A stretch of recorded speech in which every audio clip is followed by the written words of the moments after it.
Assalamualaikum warahmatullahi wabarakatuh. Perkenalkan, nama saya Muhammad Arfandi dari Universitas Islam Negeri Syekh Ali Hasan Ahmad dari Padang Sidimpuan. Di sini juga ada bersama rekan saya Ali Islam Sidimeang dari Fakultas Ekonomi dan Bisnis Islam, dan juga berhadir bersama kita Bapak Kepala Desa Roburan Dolo. Dan satu lagi tidak ketinggalan, yaitu tukang kameramen Putri Indriani dari Fakultas Ekonomi dan Bisnis Islam. Pada kesempatan kali ini kami akan berbincang-bincang sedikit terkait program ramah anak dari Desa Roburan Dolo yang baru-baru saja diluncurkan peraturan desa terkait program ramah anak. Baik, kepada Bapak, di sini ada beberapa informasi wawancara yang akan kita laksanakan. Yang pertama, apa yang melatar belakangi Bapak dalam menggagas ide pokok terkait program ramah anak di Desa Roburan Dolo? Baik, Assalamualaikum. Waalaikumsalam. Anak dan remaja ini adalah aset untuk pemimpin masa depan. Hubungannya dengan program ramah anak, kita berusaha agar anak-anak dan remaja tumbuh dengan sewajarnya, tumbuh dengan baik, tumbuh dengan berbahagia, tumbuh dengan segala sesuatu persiapannya, karena suatu saat mereka akan menggantikan kita. Tahu kan, situasi pada saat sekarang kita perang terhadap narkoba, perang terhadap penggunaan teknologi yang berlebihan. Di satu sisi teknologi itu sangat bermanfaat untuk manusia. Namun di sisi lain, kalau tidak kita filter, tidak kita saring, itu sangat sungguh banyak mudaratnya, terkhusus untuk anak dan remaja.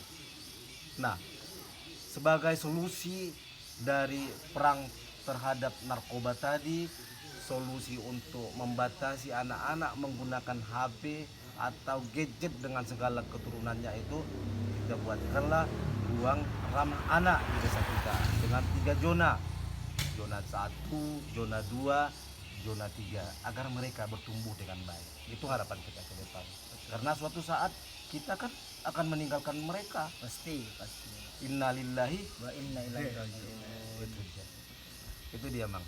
Itulah yang latar belakangi Bapak mengapa sangat bersemangat ya membuat program Ya. Kita mempersiapkan aset aset depan. masa depan, betul sekali. Kemudian Pak, siapa saja kira-kira yang terlibat langsung dalam pembentukan program ramah anak di Desa Roburan Dolo itu, Pak? Semua unsur, semua komponen masyarakat terlibat di dalamnya, terlibat dalam berproses. Bahkan kalian pun ikut di dalamnya berproses, kan sama kita, Betul Pak, betul. kan masih baru-baru ini semua, termasuk mahasiswa, termasuk Naposonauli Bulung, termasuk perempuan. Tidak hanya didominasi laki-laki, tidak didominasi kepala desa dan perangkat desa, BPD dan perangkat desa, lembaga adat dan perangkatnya, tidak, semua terlibat, semua unsur dan lapisan masyarakat ikut bersama-sama di dalam. Berarti 100% masyarakat terjun dan ikut berproses ya Pak ya. Ya, Kemudian Pak, bagaimana saja teknis pelaksanaan pembentukan program ramah? Adakah teknis-teknis secara khusus yang disiapkan oleh pemerintah desa untuk pengalihan gadget tadi Pak? ya, kita buat lebih menarik tentunya, Baik. tapi kita cenderung untuk permainan tradisional. Ini kan banyak kemanfaatannya kepada kita ternyata. Ternyata itu banyak edukasinya, buat anak-anak juga sehat, Ya betul. buat anak-anak juga bersosialisasi dengan baik. Dan masih banyak kemanfaatan lainnya sebetulnya. Jadi warisan leluhur lah Ya, katakan, ini Pak, ya. warisan leluhur kita Warisan kembangkan leluhur, lagi. congkak, ingkrek, semua permainan Iya, tradisional tadi iya. Pak ya. Ternyata itu banyak edukasinya. Berarti itulah pengalihan dari desa untuk mengurangi gadget tadi Pak. Salah satunya Salah satunya kita buat permainan tradisional, dan masih banyak lagi yang Masih lain. banyak. Ada sarana olahraga, sarana olahraga. tahfiz Quran, Betul. takrib mengaji dan lain sebagainya.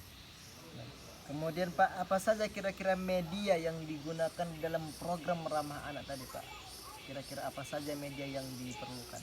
Ya, medianya cukup sederhana karena kita cenderung permainan tradisional. Cukup kita misalnya untuk congkak, kita sebetulnya bisa membuat dari galian-galian tanah anak-anak kita. Kenapa kita buatkan seperti itu? Biar anak-anak terbiasa menyatu dengan alam. Biar anak-anak jangan merasa alergi dengan alam. Ini kan tanah itu kan penciptaan manusia kan. Betul, betul, betul. Kalau manusia terkoneksi dengan tanah itu akan membuat sehat. Sehat. Iya kan? Ternyata di agama kita juga kalau misalnya kita oh, memegang ada hewan, kalau memegang itu kita namanya mencamak di sini, itu menggunakan tanah.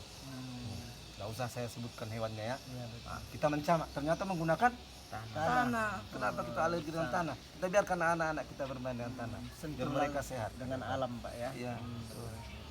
Betul, Mang. Betul. Betul, Pak. Kemudian apa kira-kira usaha yang dilakukan Bapak untuk menarik perhatian anak dan aktif di dalam mendukung program ramah anak tadi, Pak? Di samping merangkul seluruh unsur dan komponen masyarakat, merangkul orang-orang tuanya, memberikan pemahaman, memberikan edukasi secara berulang-ulang, nggak cukup sekali. Ini seterusnya ini harus panjang ini urusannya, ini nggak bisa sekali. Satu, di sisi lain kita harus membuat permainan ini lebih menarik, lebih update lah, lebih seru untuk mereka. Jadi disesuaikan. Iya, kena rencana ke depan ini akan dibuatkan terjadwal dia. Misalnya sekali seminggu ada nanti Naposono Bulung mendampingi atau mahasiswa mendampingi. Betul. Kita Ada monitoring langsung, Pak. Monitoring dan pendampingan. Pendampingan. Ada relawannya, ada volunteernya, ada relawan yang enggak artinya yang merasa senang dia bersama-sama adik-adiknya di sini. Iya, iya, betul. Kita akan mendorong hal-hal seperti itu ke depan. Lebih keaktifan. Jadi ini bukan program musiman, harus berlanjut.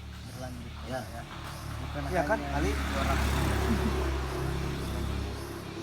Kemudian Pak, kira-kira adakah peningkatan religius anak terkait adanya program ramah anak ini, Pak? Ya, hubungannya dengan program ramah anak ini kaitannya dengan religius. Kita kan di sisi lain kan ada rumah tahfiz Quran. Di sisi lain kan ada kita wirid yasinan anak-anak. Wirid Yasin. Itu kan termasuk ramah anak. Iya, Pak. Ada maghrib mengaji. Nah, ke depan di ruang ramah anak, insya Allah kita memodifikasi, kita kaitkan dengan artinya pembelajaran budi pekerti, pembelajaran kesantunan, pembelajaran akhlak, pembelajaran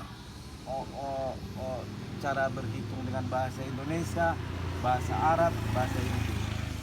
Nanti ke depan kalau misalnya tiba waktu sholat zuhur, permainan dihentikan pas libur misalnya hari Minggu. Yang kita anak-anak disuruh ke masjid berjamaah. Pasti ada kesinambungan antara religius anak tadi, Pak. Ya, ada kaitannya. Ada kaitannya. Pasti itu. Kemudian Pak, bagaimana program ramah anak ini dapat membantu meningkatkan kesadaran dan keterampilan teknologi pada anak tanpa resiko kecanduan gadget, Pak? Nah, itu pentingnya.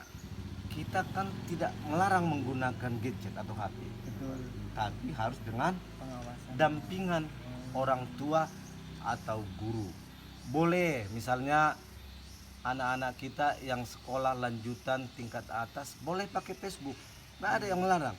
Betul. Nah, masa dilarang dia bersosialisasi dengan kawan-kawannya? Masa dilarang dia merekam momen-momen remajanya? Boleh.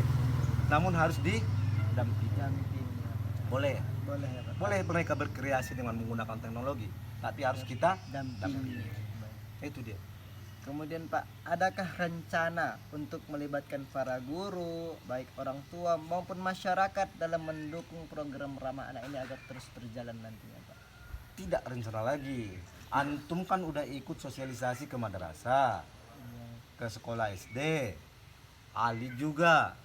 Siapa lagi satu lagi kan kita? Putri. Putri juga.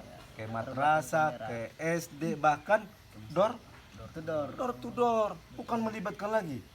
Memang sudah terlibat, guru terlibat, sekolah terlibat, masyarakat yang nggak tokoh pun terlibat, Terlibat.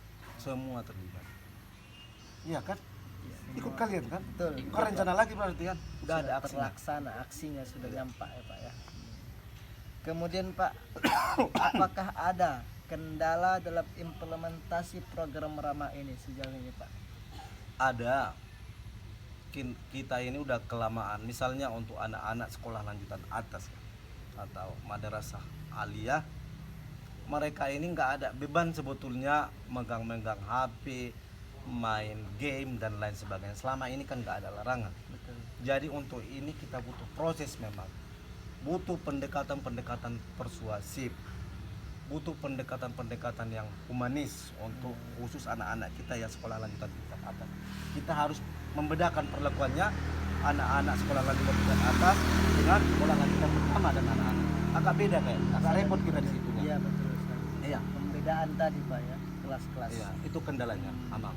Kemudian bagaimana solusi yang Bapak tawarkan dalam menghadapi hal itu Pak? Solusinya kita lakukan terus monitoring, kita lakukan evaluasi di mana kekurangannya, Betul. di mana yang perlu kita kuatkan. Terus kira-kira siapa yang berkenan mendorong kita selain kita dari dalam desa, saudara kita yang dari perantauan atau barangkali dari kampus, boleh dari pemerintahan daerah, pemerintahan provinsi, bahkan dari pemerintahan pusat, bolehlah memperhatikan ini karena ini sudah sangat urgen. Untuk mendukung program Ramah Anak tadi, Iya. Pak ya. Betul. Mau saya analogikan, Ya, silakan. ibaratnya kita ini perang, Iya, Pak. korban sudah banyak, Korban sudah banyak. korban sudah berjatuhan, Iya. banyak ide, gagasan.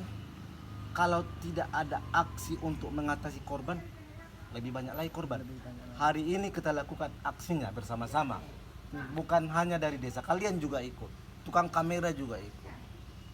Betul sekali. Berarti harus ada aksi nyatanya Pak ya, Iya. dalam mendukung program. Ya. Oke, terakhir Pak, adakah saran dan masukan? Terakhir ini? Ya, terakhir ya Pak, untuk saran dan Oh. masukan atau nasihat-nasihat terlebih kepada seluruh lapisan elemen masyarakat terkait bahayanya penggunaan gadget secara berlebihan Pak. Ya, boleh ada apa ya kan kawan-kawan di Ya. media.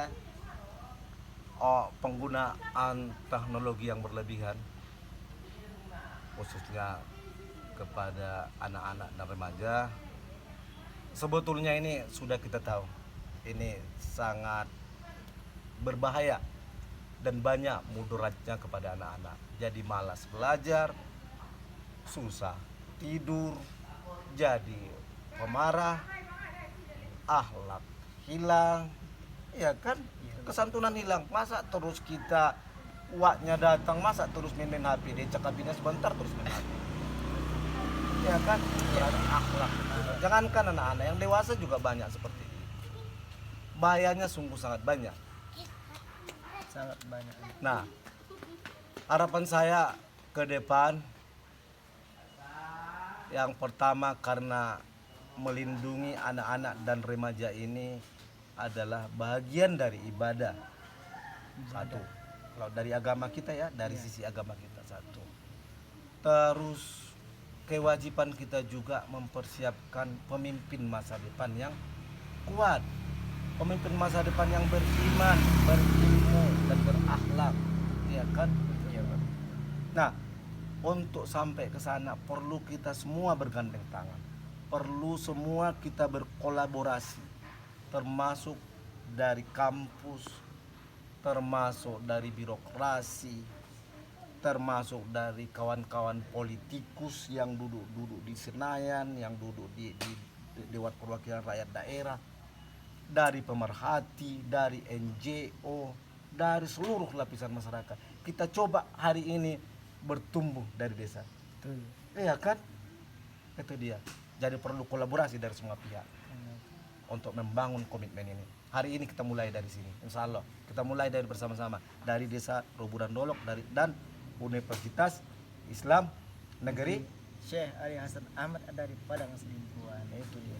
Sama-sama kita, Mang. Insya Allah. Mendoalah kita tetap sehat Amin. dan tetap semangat. Amin. Ya Rabbal Alamin. Oke, mungkin itu sekilas wawancara kami pada kesempatan kali ini. Terima kasih kepada Bapak selaku Bapak Kepala Desa yang telah sangat bersemangat untuk meluncurkan program Ramah Anak. Begitu juga dengan rekan kami Ali dan Putri yang sangat mendukung berjalannya program Ramah Anak ini. Mungkin demikian yang dapat kami sampaikan dari Desa Rotoro. Semoga ini menjadi tamparan motivasi bagi kita semua untuk sangat berhati-hati terkait penggunaan gadget yang berlebihan. Demikian kami tutup dengan salam. Wassalamualaikum warahmatullahi wabarakatuh. Assalamualaikum. Pak.